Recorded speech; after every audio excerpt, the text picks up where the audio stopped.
Hey guys, welcome back to another episode of Colourful Conversations with Akshi and myself, Jas. And today we have with us an artfluencer, and she has a mandala art page on Instagram, and her name is Sruthi, based in India. And we're going to speak to her now about her art journey and her art page. So here she is. Yay! Hi, Shruti.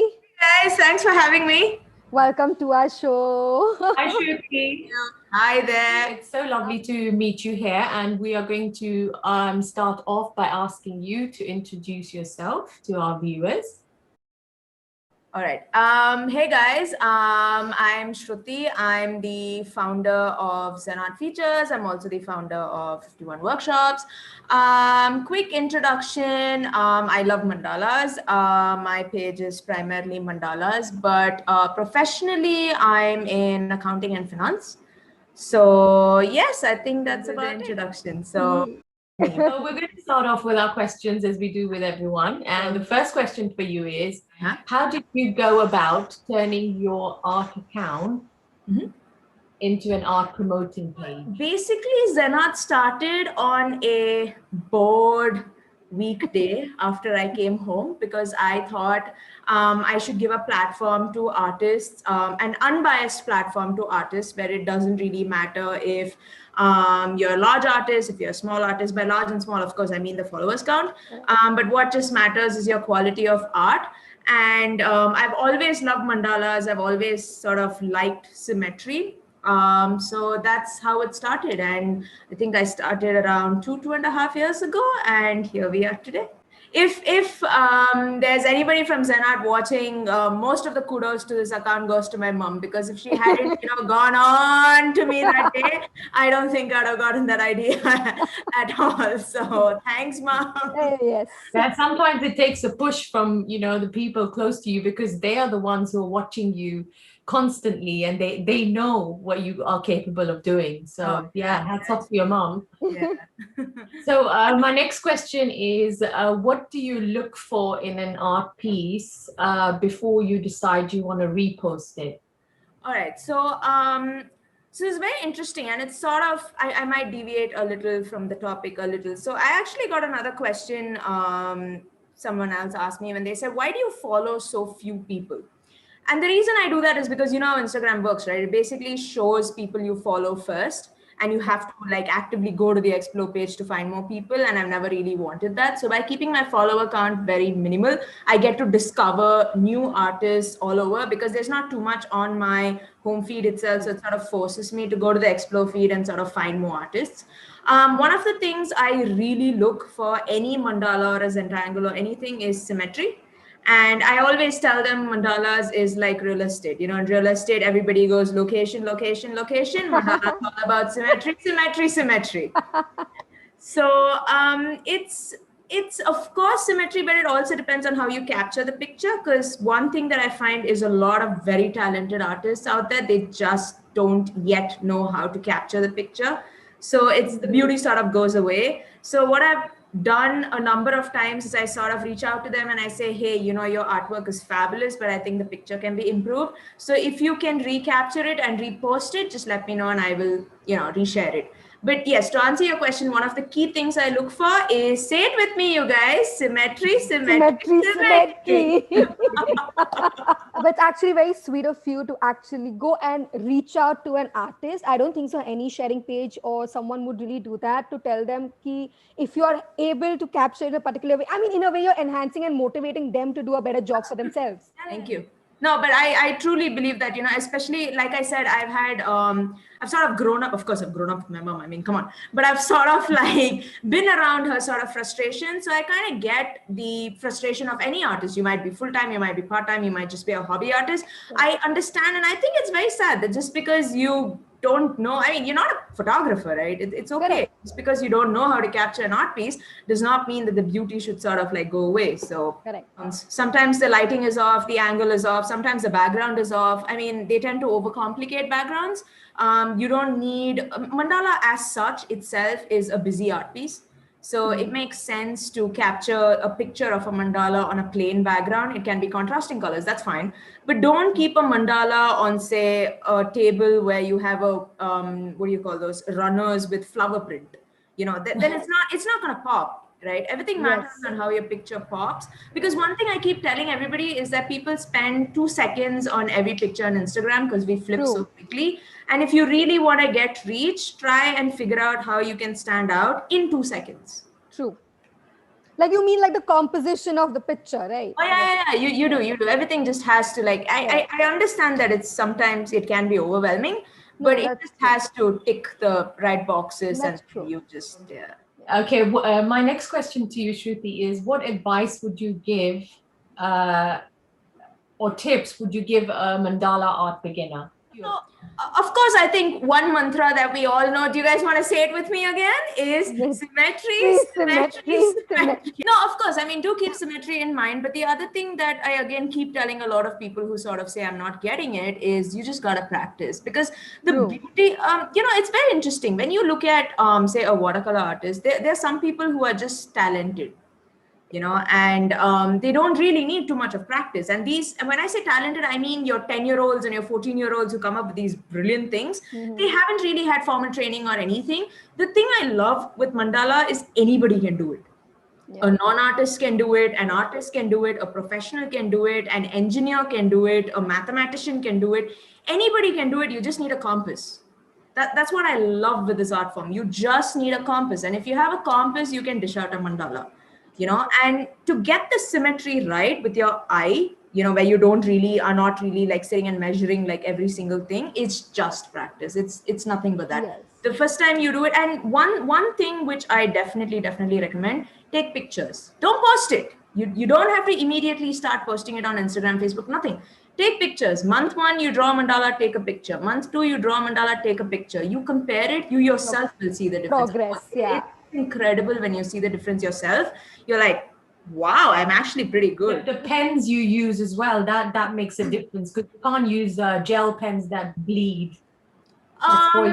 You need fine liners. Is that? You do need fine liners, but again, I normally don't recommend those to beginners because it doesn't make sense. I mean, if you're just starting off on a mandalas not only need time and practice, they also need a lot of patience, which I find a lot of people don't really have. So it doesn't make sense if you're going to invest, because fine liners don't really come cheap.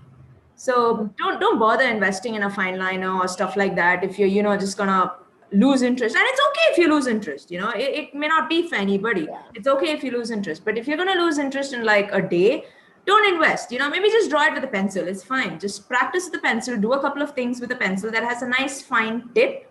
And then if you really like it, then go ahead and, then the world is your oyster. I mean, you have enough number of things out there that money can buy for mandala. You have fine liners, you have microns, you have Stabilo. I love Stabilo pens. But Stabilo, if you're watching, please remember, I love Stabilo pens. As personally myself, being a mandala artist, I completely agree. It's just probably a sharpened pencil that you need with you, and you just start doing. And as Shruti rightly said, that if you're going to lose interest, don't just invest money in buying new stuff. Try to find love in that art form, because this art form genuinely needs a lot of patience. And because I used to be a very hyperactive child, and trust me, doing mandala on a daily basis has calmed me down to another level. So if you're going to take it as therapy, it will help you. So start with pencil, start with normal ball pen, which you have by your table side. Absolutely. And start. So my next question to you is, do you ever feel overwhelmed by handling such a huge account? Oh, very much. Very much. I think it's gotten to a point which is very sad. It's been almost a month, maybe 2 months since I had time to look at my DMs. And that's also because I've got 51 workshops running side by side. But it's very sad because I like interacting with the mandala family and the rest of the artist community. And it's not just for people to like send me invites for collabs. No, it's not just that. There are a lot of times where they sort of tell me about their day, and they sort of tell me about their life, and they sort of tell me what inspired them to like start this particular mandala or something like that. And I think I genuinely miss that more than anything. So yes, it does get a little overwhelming, like especially when I have competitions and stuff, I mean, Anyway, so Jas, my competitions are a lot of fun, and one of the things that people do is I tell them to DM the artwork to me so that it doesn't get lost with a hashtag. And I normally give them a deadline, say it goes live at say 12 o'clock and it closes by say 1 o'clock. So it's a very small deadline. And my inbox blows up, my DMs just blow up.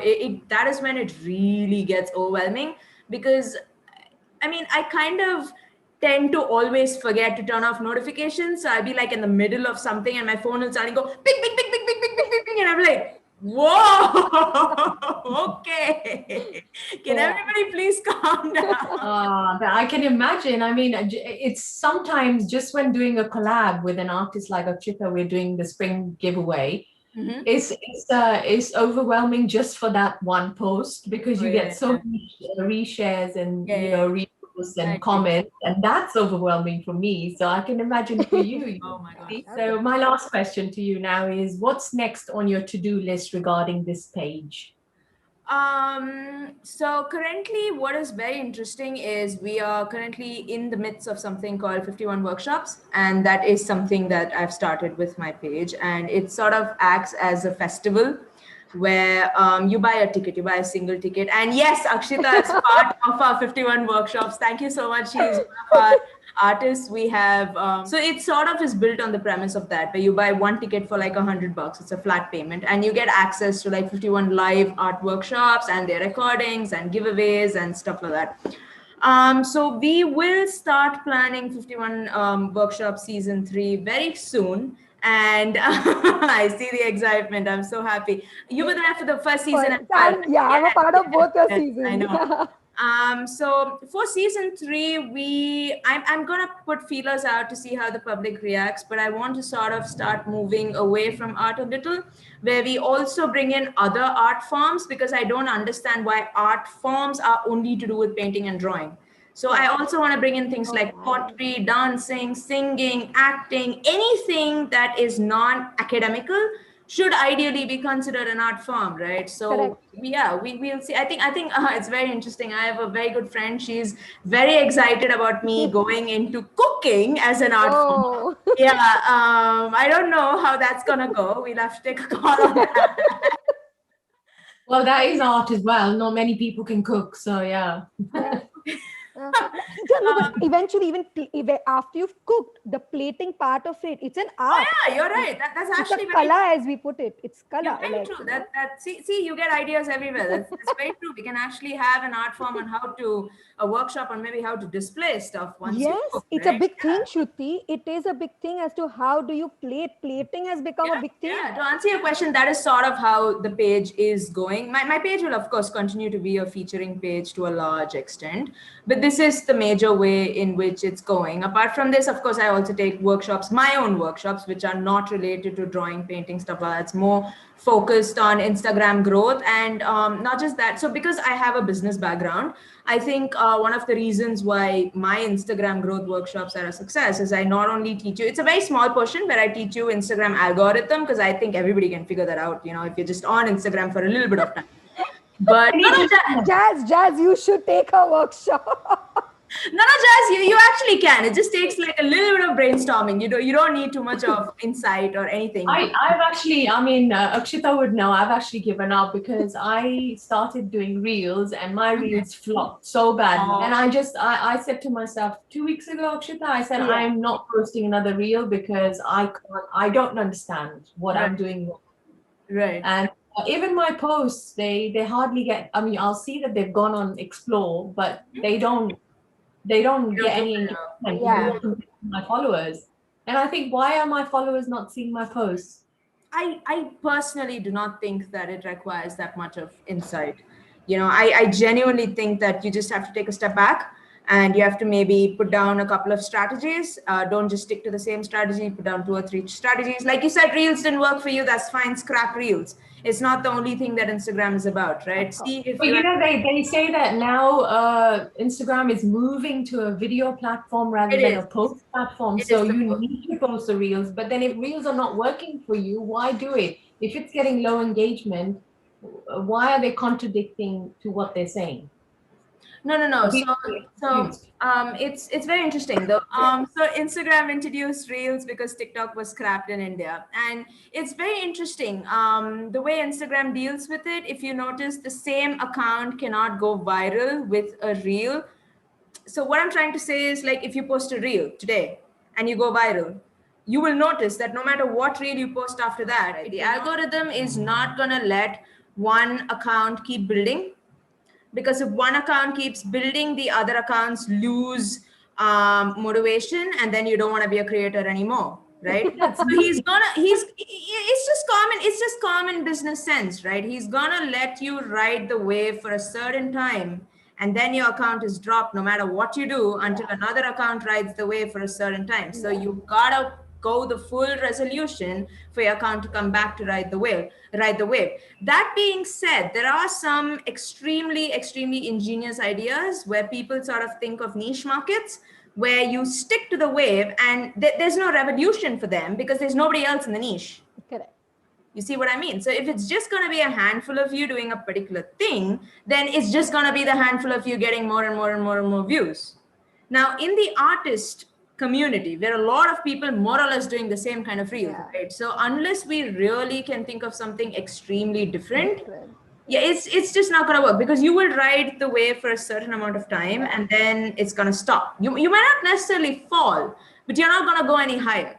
It's just going to stop. You're just going to plateau out. So it's going to be a challenge for a lot of us, because a lot of us joined Instagram because it was a picture platform, and now it's moving towards a video platform. Yes, it is definitely going to be a challenge for a lot of us. So it's going to be very interesting to see how things turn, how the tide turns. So thank you so much for answering those questions. I'm going to pass you over to Akshi now for her fun game. Yes, we are going to have a fun game. So now this game is basically we want to know your thoughts on whatever I'm going to ask you. So it's like a rapid fire round for you. Oh my God. Okay. Okay. Ooh, okay, I'm getting all ready. Let's get excited. Okay. So your first question is artwork on Instagram copyrighted. This is a very controversial topic. What is very interesting with the Instagram copyright is, so my thoughts lay here. If you copy somebody's style, and I also have like a story on my account for it, I don't think it's okay if you copy somebody's style by not giving them inspiration credits. And there are some artists where you very distinguished, you can just look at a particular artwork and you know it's done by a particular artist, right? So don't copy the style without giving proper credits. Do not copy the painting fully without giving proper credits. That being said, where I sort of draw the line is if two people draw mountains, and this has happened in the mandala community, right? Two people, for example, will draw mountains, and they'll both like draw mandala patterns, which are pretty different in those mountains. And one will claim that the other copied it from them.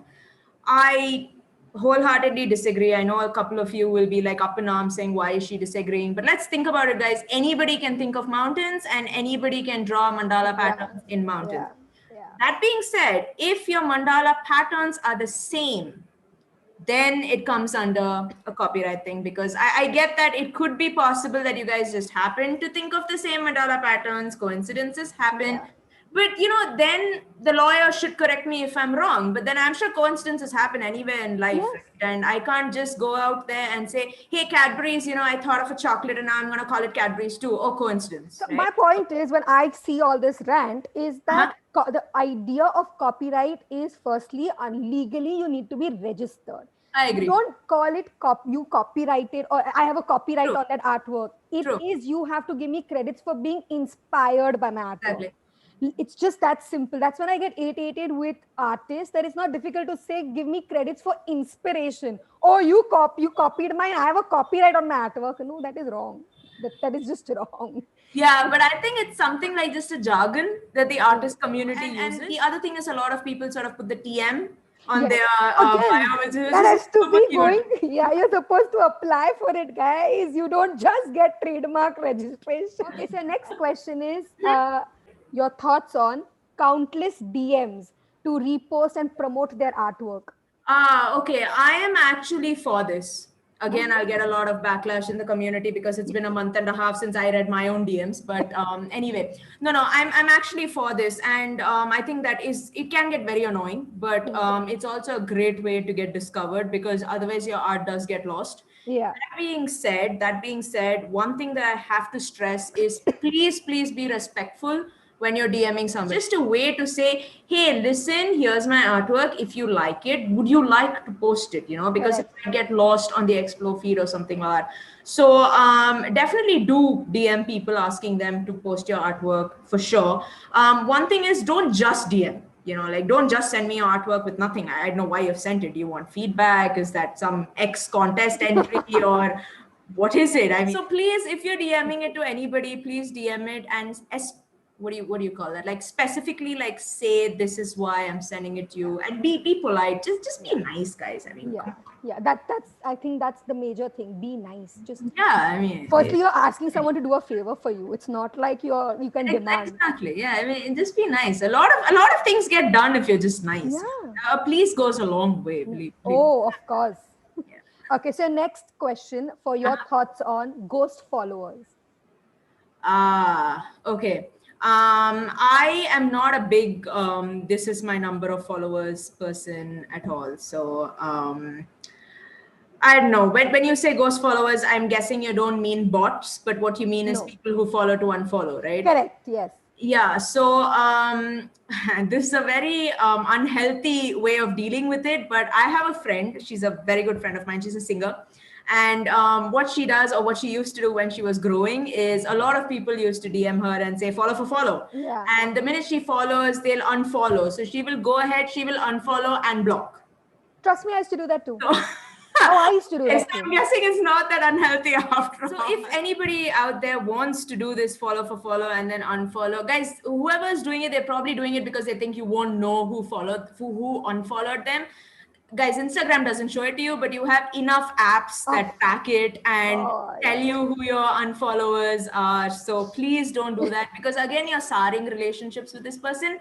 You never know. This person might become a star tomorrow, right? And then you're going to reach back out to her and say, hey, can you please post my post? And she's going to be like, no, you unfollowed me 3 years ago. And especially with women, you shouldn't take that risk. Every woman remembers what you did, who you are. I'm not commenting on that, but anyway. Okay, so next question is the latest art trends on Instagram, Reels, and TikTok. Your thoughts on that?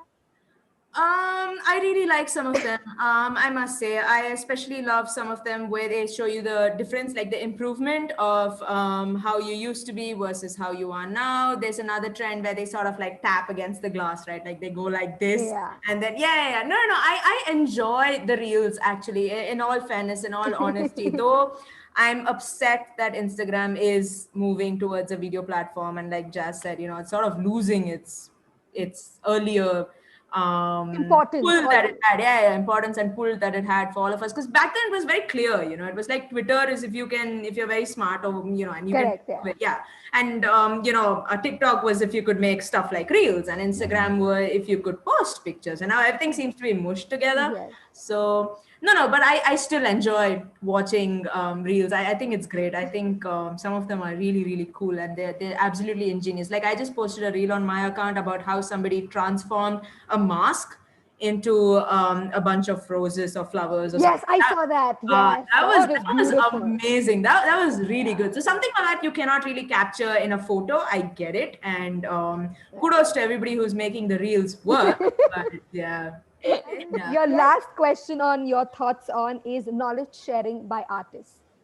Oh, we must do that a little more. I don't think we do that enough. And like I was saying, one of the other workshops that I take, which is why it's doing so well, is because I come from a finance background, so I know a lot about business. And no disrespect to any of the artists out there. I'll give you an example, right? You know the tip where you put a tape on the back of your paper so that your compass doesn't bore a hole in the mandala thing? It took me almost 2 weeks to really figure that out, because it was crazy. Nobody would tell me, and there's only so much Google can tell you, right? And then somebody on Instagram happened to post a post somewhere in the description. I had to like read through passages of the description to find that, and I was like, oh my god, this is amazing. Now knowledge sharing on Reels is kind of becoming the in thing. So you see a lot of Reels with tips and tricks and do's and do nots and stuff like that. So in that way, it's quite good that the video side of it is sort of pushing us towards a little more knowledge sharing, but we definitely have to do a lot more of it. Yay! So that was a good interactive session. I mean, thank you. I'm so happy. much. Wait for my hamper. Yay! Thank you so much, Sruthi, for joining us today. I've really enjoyed this chat because you've given us so many insights and so much information about what to do, what not to do, what you look for in artists and your art sharing page. So we're going to link every thing down below in our description box. So we're going to link Shruthi's page, check her page out. And if you're a mandala artist, you will find some inspiration there. Oh, yeah. And of course, Akshita and myself, we're going to link everything down below. Please like, subscribe, and share this video. And we'll see you in our next video. Until then, thank you so much. Bye. Bye.